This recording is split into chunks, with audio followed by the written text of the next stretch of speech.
I'm not a resort guest and I didn't rope drop, but I'm still gonna have the best day ever here at EPCOT.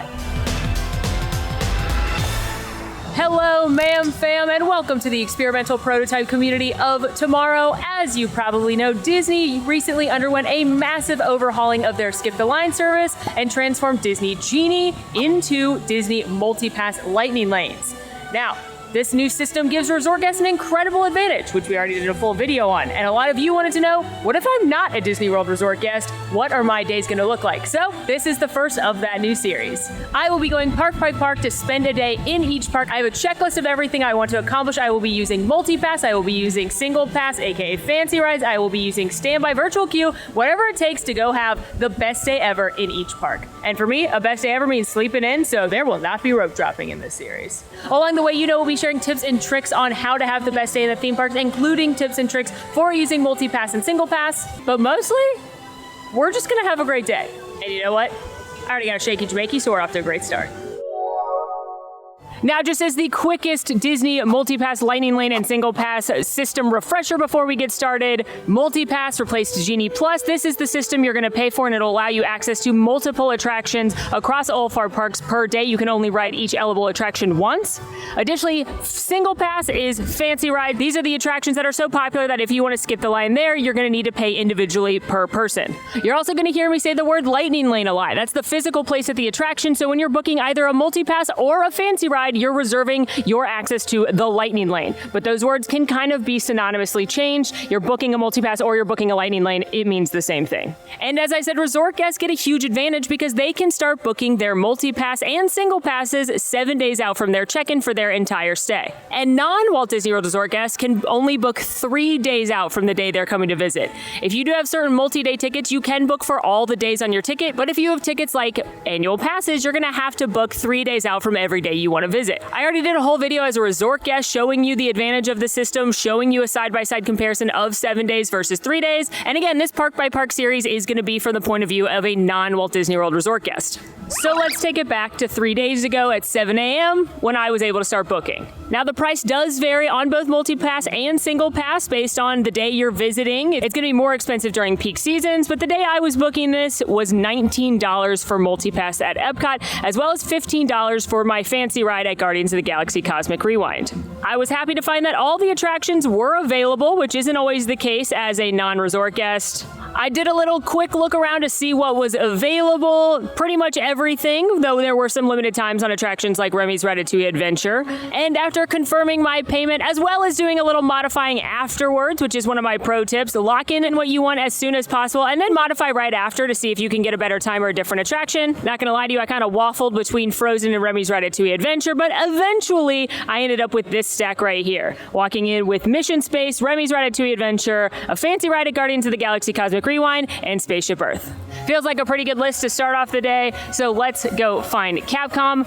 I also want to note that if you would like the full breakdown of the new system with everything you need to know about booking, modifying, when I talk about tiers, what am I talking about, definitely go check out our first Multipass video where I take you through step by step literally every single thing you need to know to use this new system. First stop, Mission Space. Now, do I love this attraction?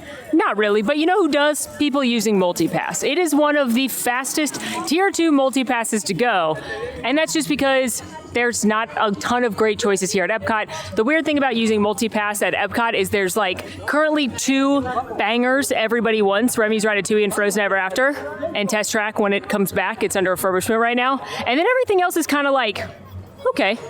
So Mission Space is one of those where you kind of go, so I booked it. Now, one thing I do want to point out about Mission Space is there are 2 different adventures. This is a flight simulator that's going to take you on a mission either circling the globe or to Mars. The Earth mission is much less intense, the green mission, and the orange mission, the Mars mission, is much more intense. And if you want to use a lightning lane on it, you're going to have to make a decision. You cannot go on both of them. You'll have to tap into one or the other. And since the system does not allow for re-rides on the same day, you cannot do both sides of Mission Space. But fear not, friends.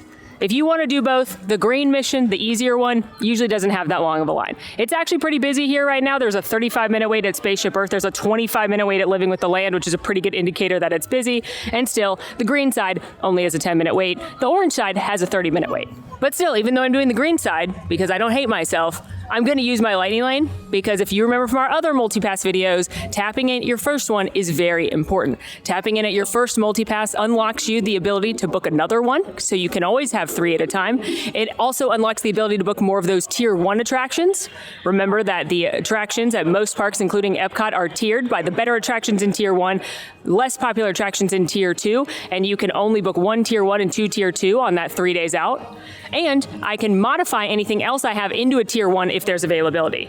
So it's in your best interest to tap in at your first attraction and then go ahead and start setting up yourself for some more things. Another thing to keep in mind, the orange More Intense mission has a 44-inch height requirement. The green only has a 40-inch height requirement. I highly recommend if you've never been on this attraction and you're not sure if you're going to like it or not, please ride the green side first.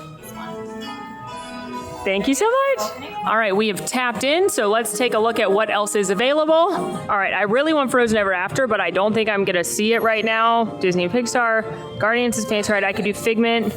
Elizabeth Lane, 35-minute wait. She's popular today. We already have Remy. The Sea's 25 minutes. Man, it is kind of popular right now. Soarin, 35. Let's go ahead and lock in Soarin, because that's the one that's easily available that I think could stay longer. I think Live with the Land and the Seas will drop.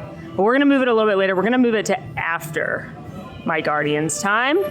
So we're gonna do like a 3:25. Yeah, that'll be good. All right, we locked in Soarin. We can do that after Spaceship Earth if needed. There we go. Woo! And now, just for funsies, just for some funsies, I'm gonna see if I can fiddle faddle Spaceship Earth just for a second to get Frozen. All right, so we're gonna go into the Spaceship Earth, modify plan. I have set up my day, which is what allows me to pin my top attractions to the modify screen here. Definitely do that as a pro tip. And now we refresh and see if Frozen will appear. I'm not gonna do this for too long, just kind of as I'm standing in this queue waiting to go forward. And if nothing appears, that's a-okay. We will just keep checking back. All right, I'm not seeing anything after just doing this for a few seconds. So I'm not going to delay the inevitable any longer, which is try not to throw up on mission space.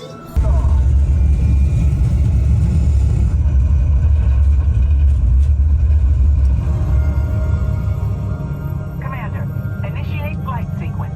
Initiated. Engineer, activate flight cameras. Past the Grand Canyon and leaving the continent at San Francisco. Just launched from the Pacific. And we've got reports of a storm brewing over the Gobi Desert. You should be seeing Greece and Italy. And up ahead, Paris, the city of light. Tonight, there's a spectacular northern light show on your horizon. We're getting reports of a storm. Extended. We've lost autopilot. Commander. Accomplished. Good work, team. Welcome back to Earth. Mission Spas, it really is a cool attraction. The technology is very cool, but it tends to make a lot of people, myself included, very nauseous. So it's skippable for a lot of people. Now, one thing we're gonna do throughout the day today is we're gonna track how much that $19 really is based on a per ride breakdown. So for every ride that I use the Multipass on, I'm gonna send it to the man in the chair back home, and he's gonna give me not only a per ride cost breakdown, but also he's tracking how much time I actually saved. It was a 10-minute wait for green. I waited 6 minutes in the lightning lane.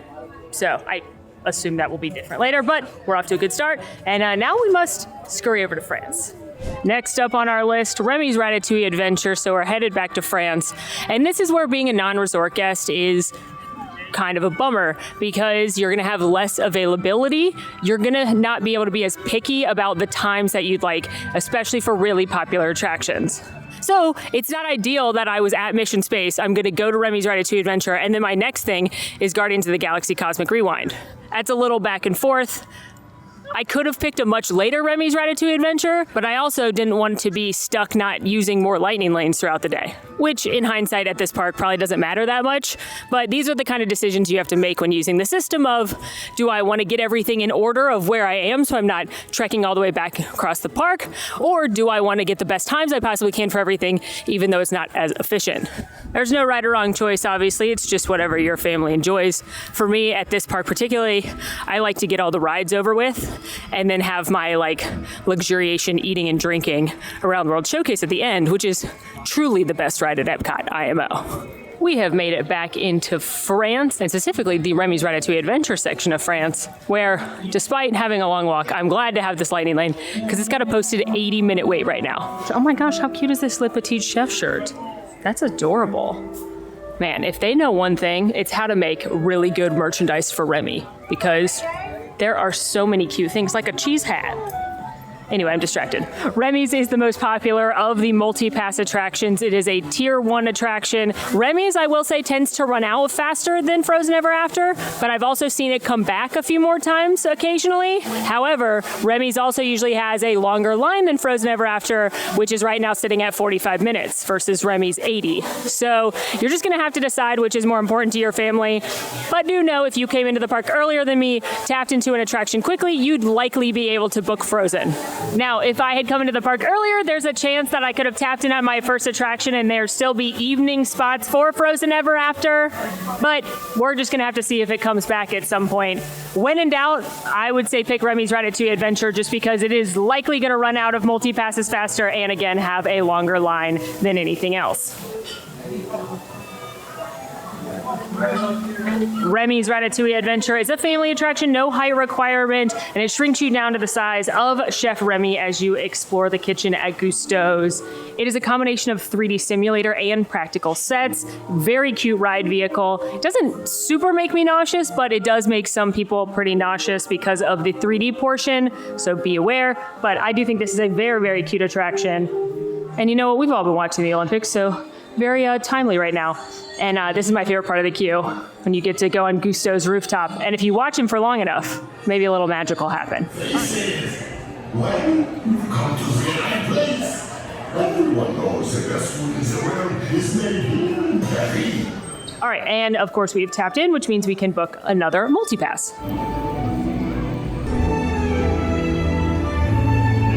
Venez, suivez-moi, je vous prie. Les invités pour le dîner. Voilà. Mais oui, that's it. Hey guys, the food is for them, not you.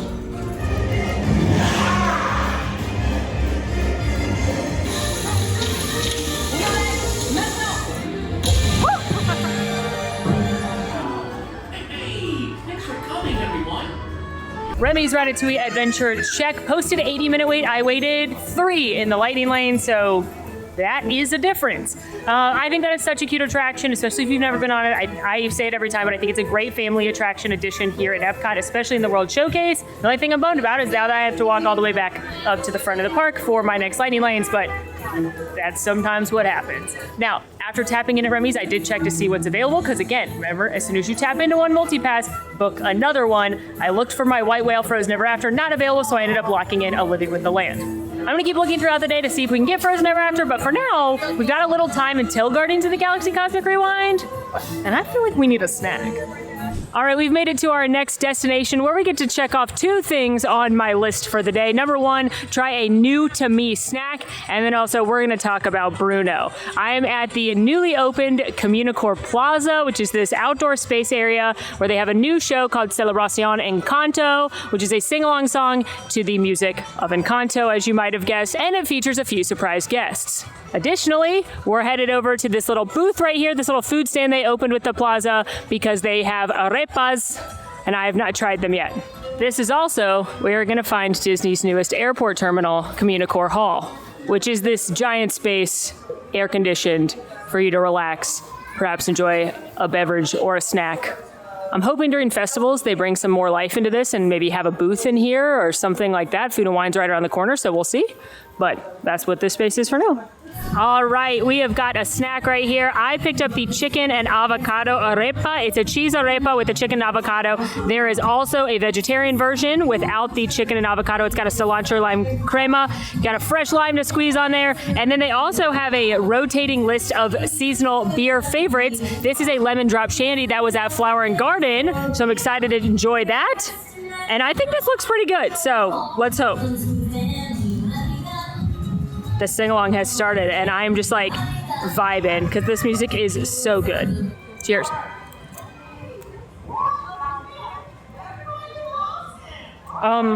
Okay. It's been a minute since I've been dazzled by a non-festival food. Normally everything I eat year-round is like my constant staples, but that is delicious, legitimately. Tons of avocado if you're an avocado fan. It's perfectly ripe avocado. The chicken is nice and moist. I love the zest from the fresh lime. Very cheesy arepa with a slight sweetness to the corn. That is like a wonderful dish. And that is great. That could be a very hearty snack, and it's a snack on the dining plan, which I feel like is a very good use of a snack because it's hearty enough that it could, sustain you for longer than a lot of other things. I'm truly delighted by that. Now, let's also try this beer. Ooh. Oh, yes. I love a shandy, which is a lemon beer. It's refreshing, it's crisp, but it's not too sweet. It's perfect on this hot day. I'm gonna finish my arepa, take this, and go vibe to the music of Encanto. Give me the truth and the whole truth, Bruno.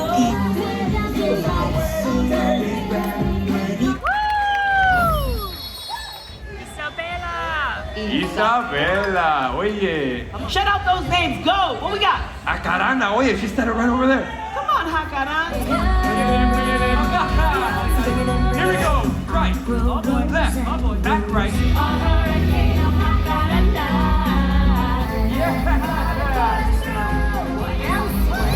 Be sure I'm worthless if I can be of service. A flaw or crack, the straw in the stack. You guys must have heard the music. That's why you're here. Let's go.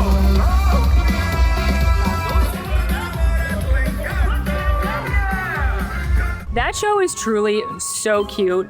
I think it is a perfect EPCOT show. And by that, I mean they're teaching you Spanish. The hosts, the cousins, are speaking in both English and Spanish. And not only is it a celebration of Encanto, but it's also a celebration of Colombia and the music and the dancing. So I think it's a perfect EPCOT show. It's really, really cute too. There's lots of audience participation for the kids, so I think that's really fun. And of course, at the end, Mirabelle and Bruno come out, which is a fun character interaction that you don't have to wait in a long line for. It's not gonna be a full meet and greet. You're not gonna get a picture and an autograph, but you do get to see them and dance with them a little bit, especially if you're a little kid. Additionally, did anyone think about telling Lin-Manuel Miranda he didn't have to go that hard on a Disney movie? Because he went so hard. That music is so good. And it's like, it's good, and then you hear it again and you're like, this music, every song, one after the other is a banger. And no matter what your personal trauma is, Encanto has you covered with a theme song. Perhaps you're like Mirabelle and you struggled with not feeling in or not feeling like you're special. Perhaps you're like Alan and you identify with Luisa and surface pressure.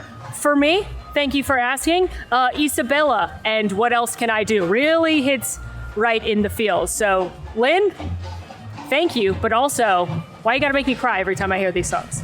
Anyway, that was a lovely little filler moment because, as I've said a million times, the best days are not just trying to get every lightning lane you can. The best days are a mix of shows, of snacks, of standby, of lightning lanes. It's just a great day in the park, which we are already having. And it's time to go save the galaxy, y'all. Made it over to Guardians of the Galaxy Cosmic Rewind. Again, this is our fancy ride here at Epcot. Much like Multipass, fancy rides cost varies per day. So again, it's going to be more expensive if you're here at Christmas than if you're here on a random Wednesday. For today, it was $15 per person to skip the queue. And of course, by skipping the queue, I mean not having to deal with the virtual queue, as there is no standby queue here at Guardians of the Galaxy Cosmic Rewind. Your only ways to ride this are purchasing the fancy ride or getting a virtual queue spot. I've said it before, but I'll say it again. Virtual queues are available starting at 7 a.m. and 1 p.m. For 7 a.m., you can be anywhere, but if you have a ticket that requires a park reservation, you do need to have an Epcot park reservation.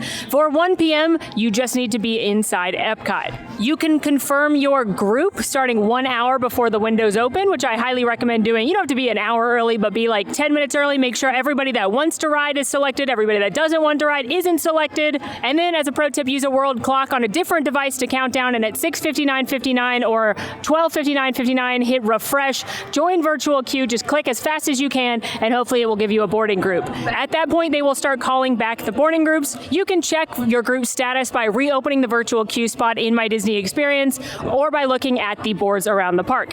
Once your group has been called, you will get a push notification, or you can again check the app and it will tell you that you must return by a certain time. Usually it's an hour window. Come back and you can scan it on the virtual queue side.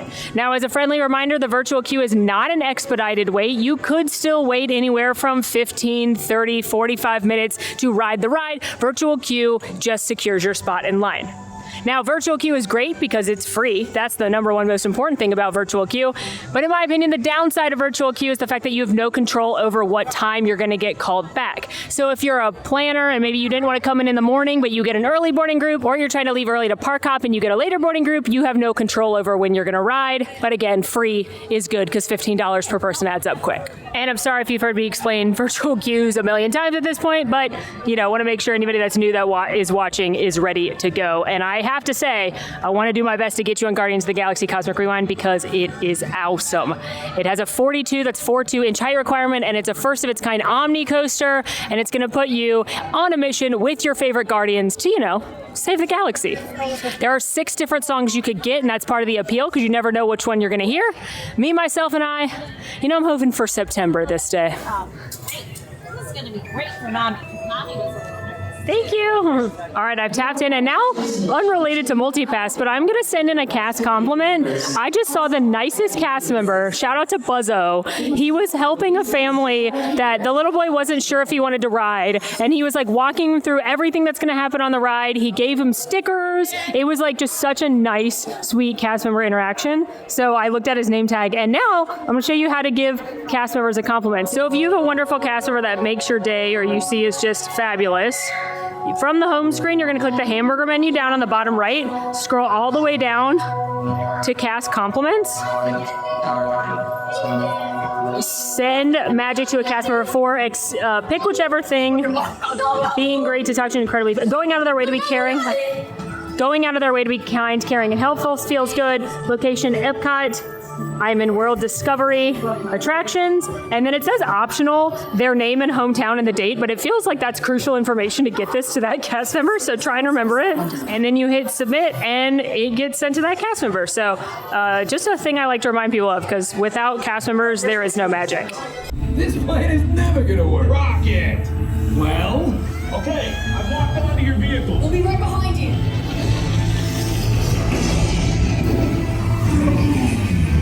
What is that noise? Noise? No one's gonna stop rock and roll from existing.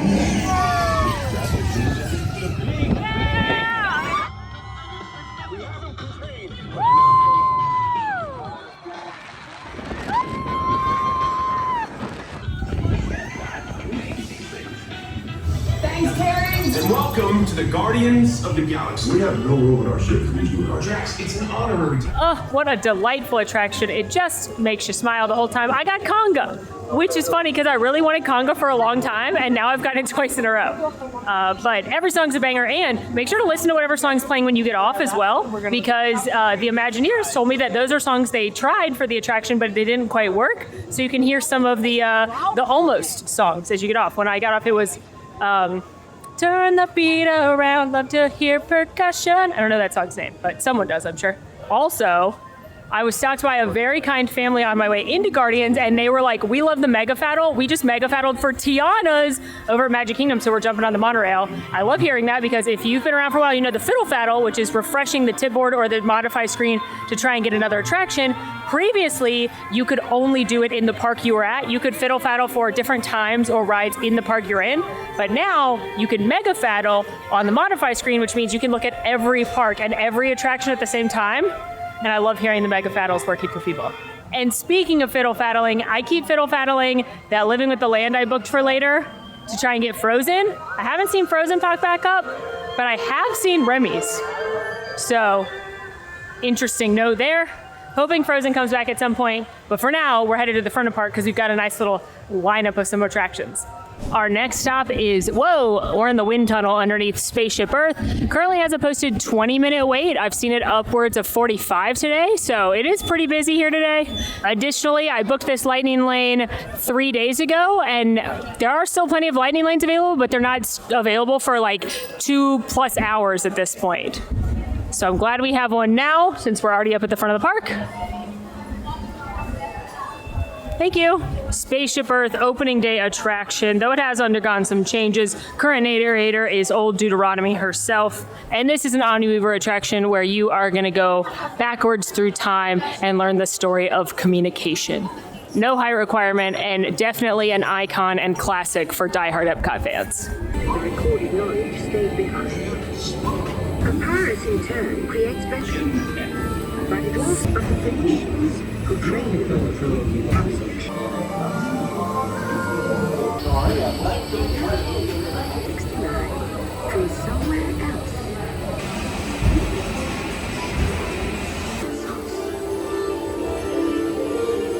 Spaceship Earth check again, a 20-minute posted wait. It was about 3 to the top of the ramp, and then there was a ride delay because of a guest issue. So I'm not counting that because that added 10 minutes to everybody's wait, lightning lane or non-lightning lane. So the difference is still the same. Don't forget, take your selfie at the bubblegum wall when you get off. And now we are headed over to World Nature, where we've got a couple more attractions. Now, I have not booked another attraction on Lightning Lane, which normally I would recommend as soon as you tap into one, book your next one. But at this point, the only thing I really need is Frozen. So I checked to see if Frozen was available. It wasn't. I checked just now again. It wasn't. So I'm gonna book the seas now, just because. But at this point, there's not anything that I don't already have booked that is gonna need a Lightning Lane, most likely. Still a wait time check. It's 3:30 in the afternoon. 60 minutes at Frozen, nothing available. Nothing available at Guardians, 15 at Figment, 15 at Mission Spa, 70 at Remy's, nothing available, nothing at Mission Spa either. 5 at the Sea, so I really don't need to even book this. 20 at Soarin, 30 at Spaceship Earth, so glad we did that, and 15 at Turtle Talk.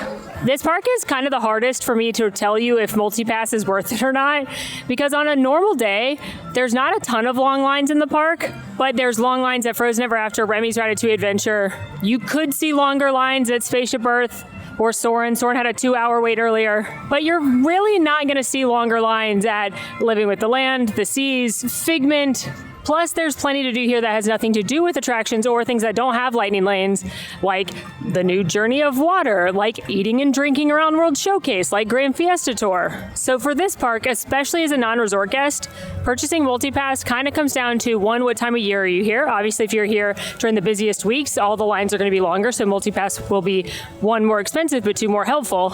And 2, how much do you really care about Frozen and Remy? If you don't really care that much about them, or you're willing to wait in a longer line for at least one of them, or you're down with rope dropping, especially as a resort guest who gets in 30 minutes early, then maybe you don't need Multipass here and you can save that money. But if you want to come in later in the day, luxuriate, and just know you're not going to have to wait in line for most things, then purchase it. It's definitely always comes down to an individual best decision for your family. Hello. Thank you. I didn't need that lightning lane. It's a 5-minute wait, but it's now at the point where, I paid for it, I'm going to use it.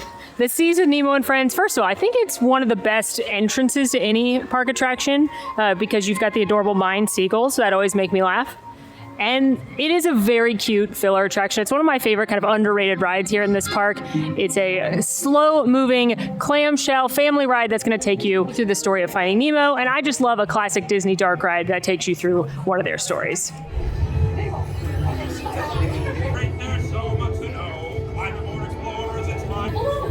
Jellyfish! Right. Okay, now. Fish are friends for food.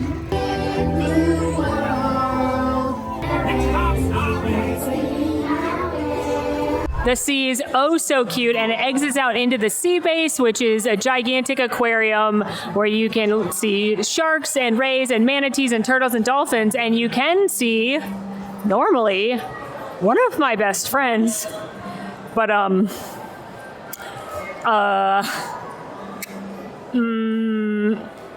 hope you're still in there, Mr. Eel. It says over here, pardon our plankton. It's temporarily closed to prepare for new aquatic species. But normally this is where my friend and favorite eel lives, Mr. Eel. So I guess I can't technically check it off, but I tried, so I'm going to check it off the list today. Regardless, if you're here, Mr. Eel is available. Make sure you come say hi. And if not, even if you don't ride the ride, I highly recommend coming into the sea base, especially if you've got little ones or you're looking for a place to cool off. You can just come in the back. You don't have to ride the ride to ride it. And it's really fun to explore the different tanks and see different animals. And there's a free scavenger hunt here. So it's called Finding Dory's Friends. You just come to this stand right here, and there's a little scavenger hunt book. And in it, it's got clues and stickers, and you go find the different animals and put the stickers on the corresponding pages, which is a great free activity to do, especially with your littles. Great news, walking towards the land pavilion, because we've got 2 lightning lanes booked in there for the 2 attractions. And I was like, you know, I've been trying to refresh the tip board to see if I can see Frozen Ever After pop up, but I don't love doing it from the tip board. I much prefer the modify screen. So then I decided to try and fiddle faddle Living with the Land to Frozen Ever After just to see if anything different popped up. I'm not saying that this is actually a certified method. It was just like, my eyes need to look at a different screen for a few minutes. Let's try it out. And I fiddle faddled a few times and I got Frozen Ever After. And then because Living with the Land is such an easy lightning lane to book, I was able to also just go book a new Living with the Land. Fiddle faddle. Long live. Not quite off to Arendelle yet. We've got a little bit till we need to be over there. I'm just so excited that we finally were able to snag one. And now let's go do my mom's favorite attraction, probably your mom's favorite attraction, Soarin' Around the World. Soarin' Around the World is a hand-glided simulator attraction. It's been very popular ever since it debuted, and it is considered a Tier 1 attraction here at Epcot. However, it is by far the easiest of the Tier 1 attractions to book. Usually there's not a lot of issues with booking a time or even having your choice of times. It normally also doesn't get nearly as long a line as Frozen or Remy's. You can often catch it under 30 minutes throughout the day, but it's got a lot of highs and lows. So again, you'll catch it under 30 minutes, or like I said earlier today, it was 2 hours, versus the other 2 kind of staying steady at an hour or longer usually. Hello, how are you? Good. Right now, Soarin' has a 40-minute wait, which isn't super long, but it's also not nothing, so I'm happy to bypass that. We'll see by how much shortly. Now, Soarin' has a 40, that's a 40-inch height requirement, but it's not really a thrill ride. It's a very gentle, calm, beautiful attraction where you're gonna soar over iconic places in the world, such as the Great Wall of China, the Pyramids of Giza, and the Taj Mahal.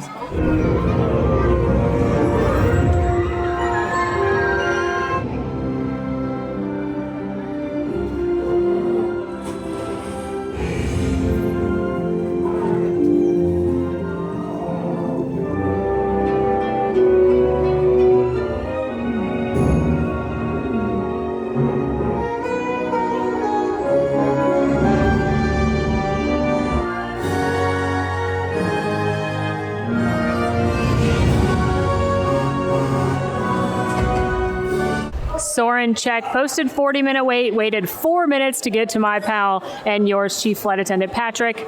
And now we're booping over to Living with the Land, which I do have a lightning lane for, but it's got a 5-minute wait, so you really don't need one here.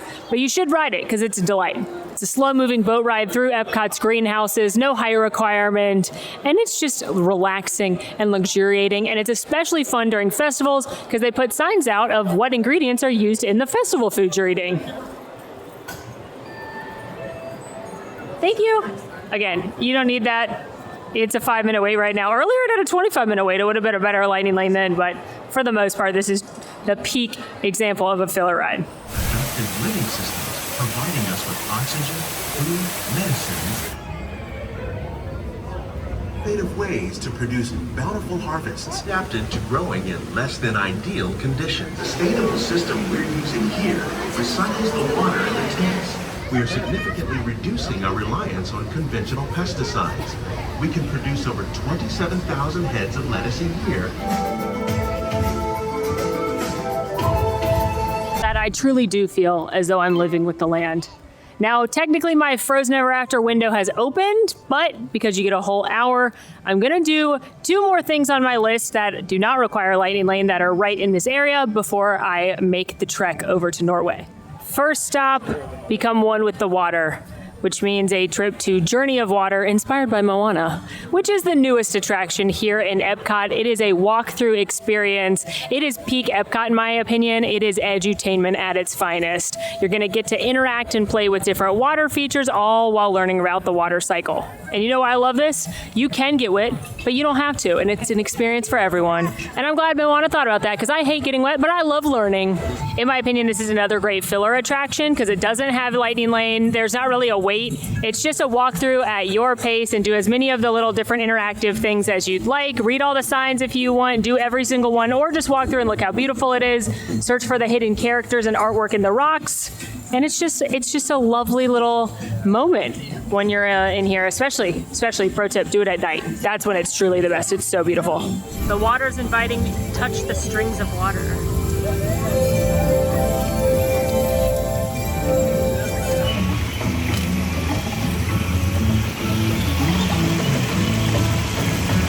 Hi, water.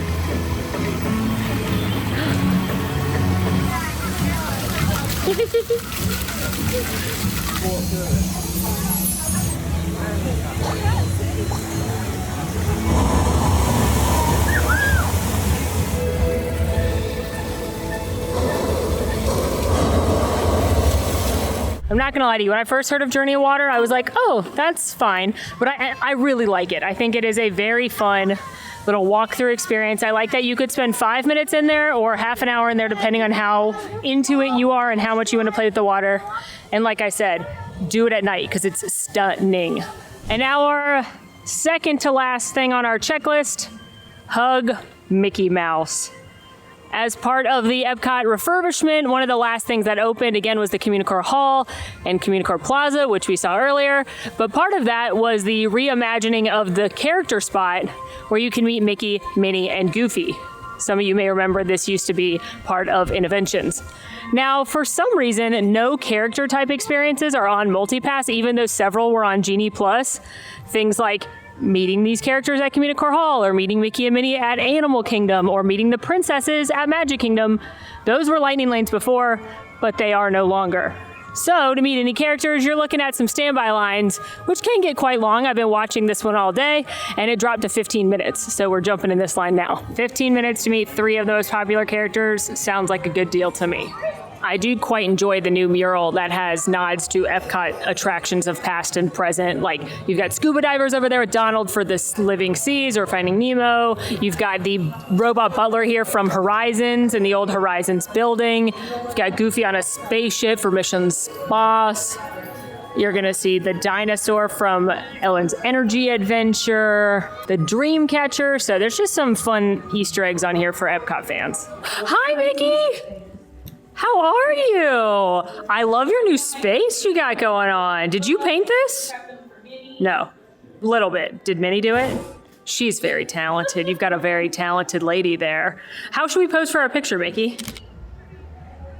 How are ya? Good? I like your new space here. It's beautiful. Yeah, you got a nice portrait here. Look, there's a hidden Mickey in the flowers. Don't tell? Okay, I won't tell anyone. But we'll pretend we never saw it. Pinky promise. How should we pose for our picture? Hi, Minnie. How are you? I'm so glad you're back here in EPCOT, in your beautiful new renovated area. Now, Mickey said you did the painting. He said you decorated this. You've just got the finest design touch, don't you? Yeah, lots of painting. What's your favorite color, Minnie? Red, of course it is. Of course, I should have known. A little pink, yeah, that's my favorite color. Yes. Yeah, you got to wear the bow, the ear, always look nice. How should we pose for our picture, Minnie? Mickey and the gang are just the cutest, and I do think reopening the character spot was a good move. I love anytime you can meet multiple characters in one line, and I've been watching that for most of the day on the tip board, and it's had around a 25-minute wait, but I was glad to get in there when it was 15, and it really was 15 or less. And now, headed to my final lightning lane of the day, Frozen Ever After. Of course, there are a few more lightning lanes we didn't do. Turtle Talk with Crush, Journey into Imagination with Figment, the Disney Pixar 3D Short Film Festival. I think that's it. We did most of them. But those are all A, really easy to get, and B, you probably don't need a lightning lane there anyway. And C, not my favorites, so they didn't make my checklist. Made it into Norway to our final attraction and our final thing on our checklist, Celebrate Summer Snow Day, which is what they are doing here at Frozen Ever After. This is a delightful family boat ride that takes you through Arendelle as they get ready to celebrate Summer Snow Day, and you're going to see favorite characters from Frozen, including Anna, Kristoff, Elsa, Sven, and Olaf. You're going to hear some of the music from the first movie. It really is a delightful boat ride, and it's understandable why it's so popular. The posted wait time right now is 45 minutes, which is tied for the lowest I've seen it all day. Most of the day it's been hanging around an hour, and on really busy days it'll be much longer than that.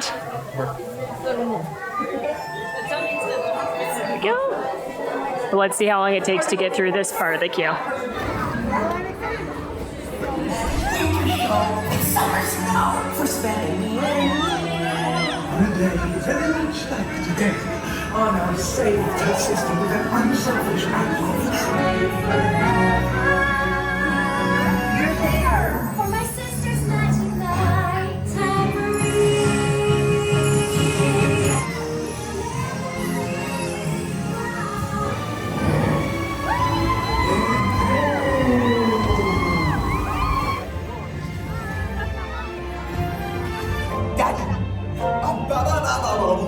Frozen Ever After check. It was 45 minutes when I got in line, and it took me 4 minutes in the lightning lane to be in the boat, and now it's back up to an hour, so a very good use of a lightning lane.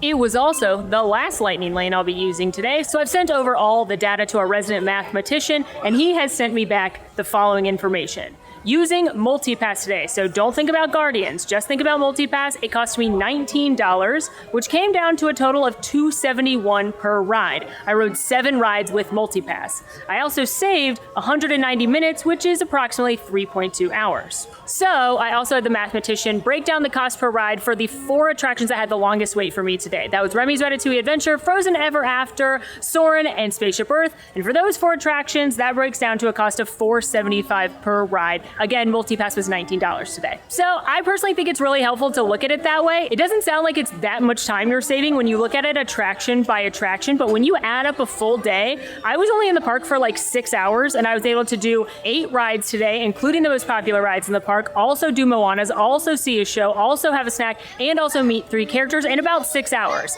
And with Multipass, I would not have been able to get all that done in such a short amount of time. Would I have been able to do all that today? Yeah, but it would have taken a lot longer. So at this point, it's 6 o'clock, there's 3 hours left of park time. This would be the perfect time to stroll around World Showcase, grab some more eats and bites, maybe see a show like the American Adventure, and of course, watch the fireworks tonight, which is luminous. So ultimately, do you need Multipass in this park?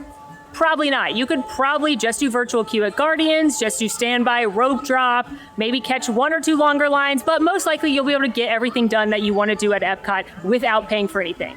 But does it make it a lot easier? Does it make it a lot less stressful? Does it open yourself up for even more fun if you do pay for the Multipass? Yes, of course. And I say of course because that's the whole point of the product. So as always, I can't tell you if it's right for your family to purchase this system. I can just show you what it's like, break it down this way, show you my best ways to use it so that if you are gonna use it, you can maximize the system. And hopefully this was helpful for your next visit to EPCOT. And as with any park, my biggest recommendation is to write a list of your must-dos just like I did today. Write down all the things you wanna eat, ride, see, do, and work to get those things done. And your best bet to get everything done is to use a mix of different tactics. So you may want to rope drop, you may want to pay for a fancy ride, you may want to pay for Multipass, or you may just want to be strategic with when you're going with standby. But no matter what, again, my biggest tip, write down those must-dos, make a plan to get those things done, and then anything else you get to do, cherries on top. So that brings an end to our Multipass day here at EPCOT. Hopefully this was helpful to show you what a realistic day at EPCOT looks like from a non-resort guest who did not get that early booking window. If you are a resort guest, the information still applies to you. It's just better in your favor because you got better selections to begin with,